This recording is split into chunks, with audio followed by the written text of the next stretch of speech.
So I made a list. Oh, Kevin, he's proud of me. He's always pushing me to do something different. And, I want y'all to hear some things that learn from my mistakes if you're going to do anything. Damn, I paid for them. So you might as well get use out of them. So, what's some of the things that I've done or I'm better at?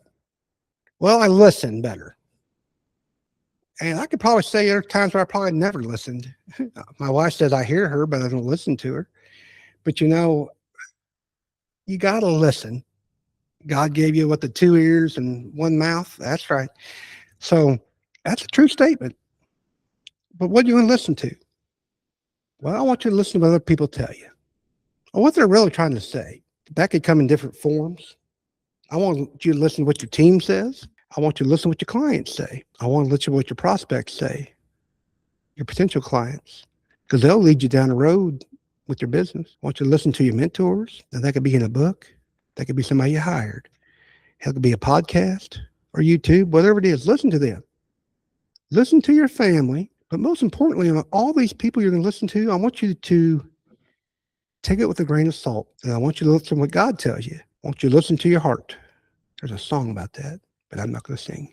Listen to your heart. So no, I'm going to, no. Anyway, I love me time. The other day, I bought this piece of equipment. It's actually the closest place I get it. It's a patented thing. I had to go to Kansas. So I was telling the guys about, hey, I bought this piece of equipment. I go get it. It's in Kansas. It's coming. Oh, do you want me to go pick it up? No.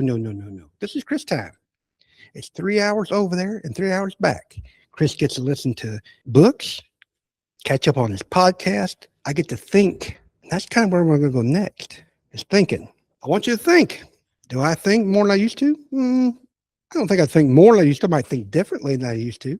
I want you to think about goals. I hire coaches, and we're always talking about goals. We're talking about timelines. When are you going to do this? What did you do last quarter? What did you do this quarter?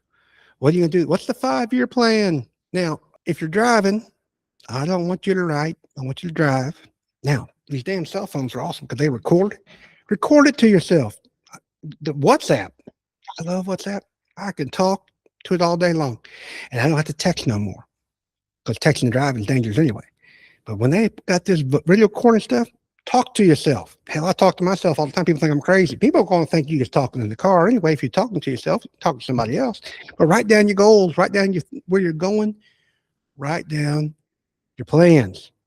And I say write them down. Think them out loud, but I want you to think about it. Also think about what you're going to do. You got these goals, so what are you going to do? Don't know. You got to have a plan to put those goals into play. One of the best ones is how will it, I want you to think about how. How will it affect others? How will it affect outcomes? Think about that, because the who, not who, what, when, where, all that's important.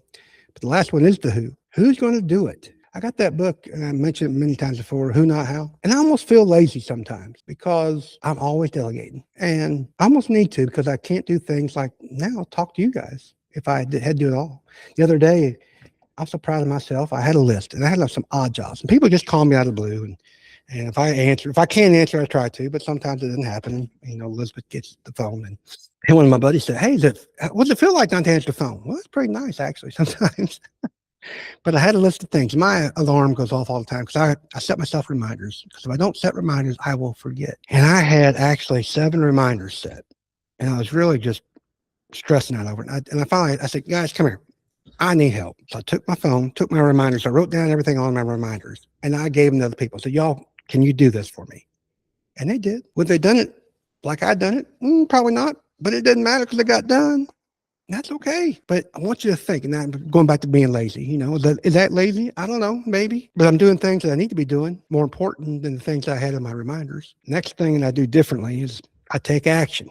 Now, I've been called the bull in the time closet, but by God, I jump in and be damned if something's going to stop me. Just let's go. Because as long as I'm moving, Chris feels like he's getting somewhere. But I would say today that my action is more focused, more deliberate. I wouldn't say slower. I would say more likely delayed, because I'm wanting you to think. I think a little more before I make actions these days. I've made some silly mistakes just because I was just bound and determined to get something done. And it wasn't always the best thing to do. I was recalling my two friends, Gary and Randy. I was back in this is the corporate world, and I was in charge of the plant. And we had this little competition going on with other community businesses.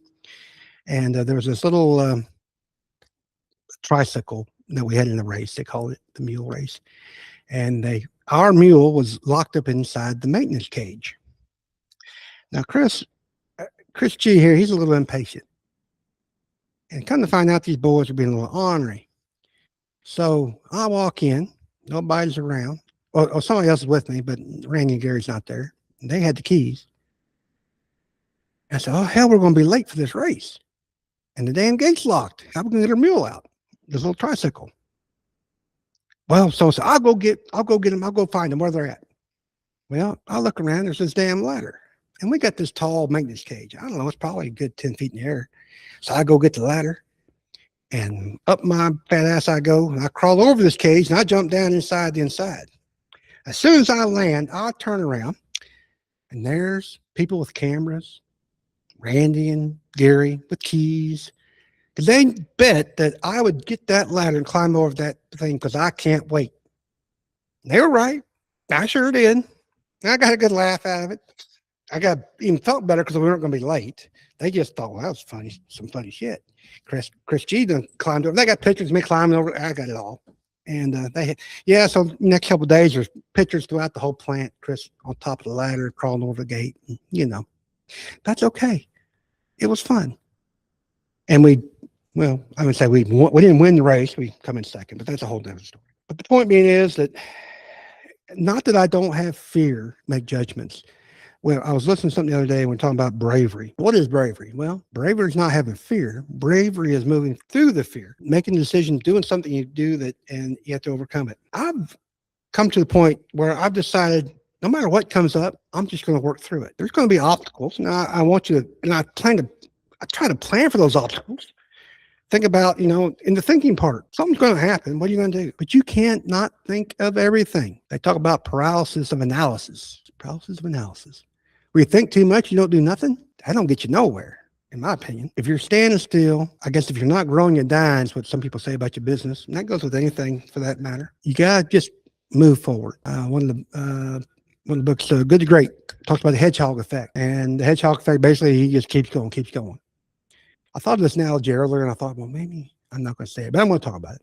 So and I'm thinking about it because we just got done breeding a couple of our dogs for puppies. And I was thinking about that little sperm, and he comes up on that egg. He don't give up. He's in a race with all the other millions out there. He moves around. He's looking for that weak spot in the old shell. He gets in there and gets the job done. You got to move too. Think of yourself as a hedgehog. Think of yourself as a sperm. I don't care.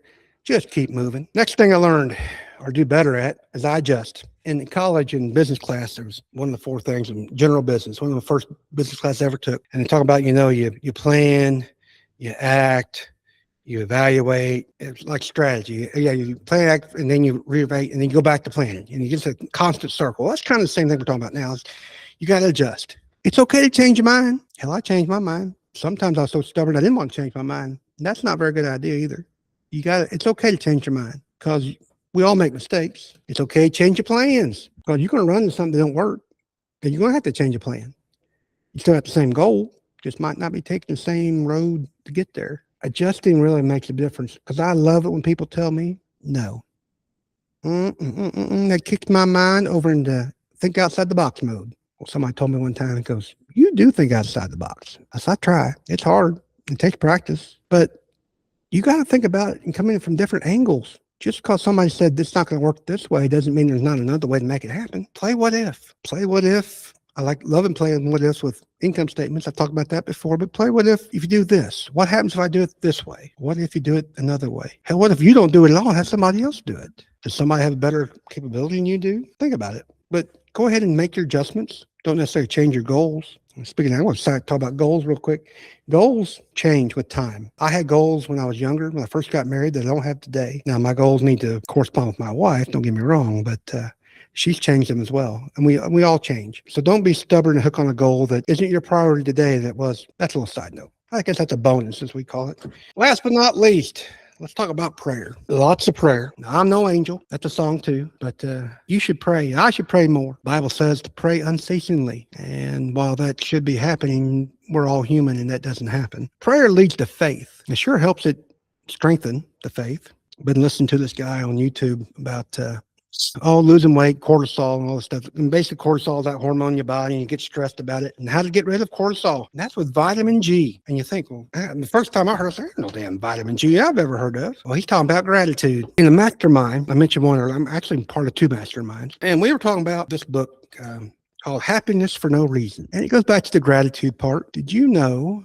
that if you're gratitude and you're gracious for something, something good, for 20 seconds or more, it'll change how you think, change your mindset. So just don't be happy about something. Be happy about it and contemplate it for at least 20 seconds. If that means writing it down in a diary or a journal or whatever it is, or just sitting there thinking about it and visualize it. But spend 20 seconds on it. Matter of fact, when my grandbabies come home from school, I love it in the show. I said, what's your favorite part of the day? I used to ask my daughters that too at the dinner table, and they, Dad, like, no, but we're going to talk about what was your favorite part of the day. I don't know. Well, think about it. And they think about it and they tell me. Well, after this book, we got to talk about something. I want to ask them, tell me something good that happened today. That's my new question for my grandbabies. Something good that happened today. And my goal is to talk to them with it about at least 20 seconds worth of discussion, why they thought it was good, what happened. And what they say is that if you can get your mind set to look for good things, and they shoot for 5 a day, that your mind will start seeing good things, and that the bad things won't show up, be as prevalent. We're geared for negative. I think prayer helps come out of that negative. Well, Chris, I'm not a Christian. I don't pray. Okay, meditate. If that's what makes you feel better at the end of the day, I think if you meditate and you realize there's some bigger power out there, you might become a Christian at the end of the time. I hope you do. But that all being said, that's what I've learned to try to do better at over the years. And do I have a ways to go? I sure do. I'm not perfect at any of these things I mentioned today. I am much better. I do listen. I do think a lot. I still take action, just maybe not as fast. I make changes and adjust my positions, and I do pray to the good Lord. So if you guys resonate with that today, and I sure would like it if you hit that notification button, the like and subscribe. It helps the algorithms. It pushes me out there to other people that I hope can want to hear what I have to say. And as always,